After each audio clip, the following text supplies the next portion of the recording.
Use ചെയ്യാത്തൊരു പാത്രത്തിലേക്ക് 2 കർപ്പൂരം, ചെറുതാണെങ്കിൽ 4 ഇതിപ്പോൾ വലുതായത് കാരണം അതൊന്ന് 2 എടുത്തിട്ടൊന്ന് പൊടിച്ചെടുക്കുന്നുണ്ട് കേട്ടോ. അതേപോലെ തന്നെ നഫത്ലൈൻ ബോൾസ് പാറ്റ ഗുളിക ഒരെണ്ണത്തിന് പൊടിച്ച് അതും നമ്മൾ ഇതിലേക്ക് ചേർക്കുന്നുണ്ട്. പിന്നെ നമ്മളിതിലേക്ക് ചേർക്കുന്നത് ഒരു 1/2 ടീസ്പൂണോളം തന്നെ കണ്ടീഷണറും കൂടെ ചേർത്ത് ചൂടുള്ള വെള്ളം ഒഴിച്ചൊന്ന് മിക്സ് ചെയ്യുക. എന്നിട്ട് നമ്മളൊന്ന് അരിച്ചെടുത്ത് കഴിഞ്ഞാൽ നന്നായി തന്നെ ഒന്ന് മിക്സായി കിട്ടും കേട്ടോ.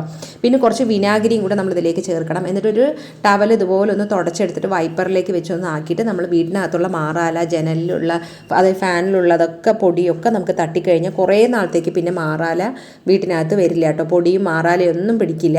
ഇത് നമ്മൾ ബോട്ടിലാക്കി വെച്ചാൽ നമുക്ക് ഒരുപാട് നാൾ സൂക്ഷിക്കാം. ഈ ഒരു വെള്ളത്തിൽ കുറച്ച് ഓയിലും കൂടെ മിക്സ് ആക്കിയിട്ട് നമ്മൾ ഇതുപോലെ ഫർണിച്ചേഴ്സൊക്കെ അതുപോലെ വാതിൽ, ജനലിലൊക്കെ നമ്മൾ തുടക്കുകയാണെങ്കിൽ നല്ല പോലെ തന്നെ പൊടിയും പോകും, അതുപോലെ നല്ല പോളിഷും ആവും. പിന്നെ അതിലുള്ള വിജാഗിരി, കൊളുത്ത്, കുറ്റി ഒക്കെ ഉള്ളതിലൊക്കെ നമ്മൾ ഈ ഒരു ഇതാക്കി കൊടുക്കണമെങ്കിൽ അത് ഈ മഴക്കാലത്ത് ഉണ്ടാകുന്ന ആ ഒരു ടൈറ്റൊക്കെ മാറിയിട്ട് നല്ലപോലെ ലൂസാവാനും നമുക്ക് പെട്ടെന്ന് വാതിൽ ജനലും ഒക്കെ തുറക്കാനോ അടയ്ക്കാനോ ഒക്കെ നമുക്ക് സാധിക്കുകയും ചെയ്യും കേട്ടോ.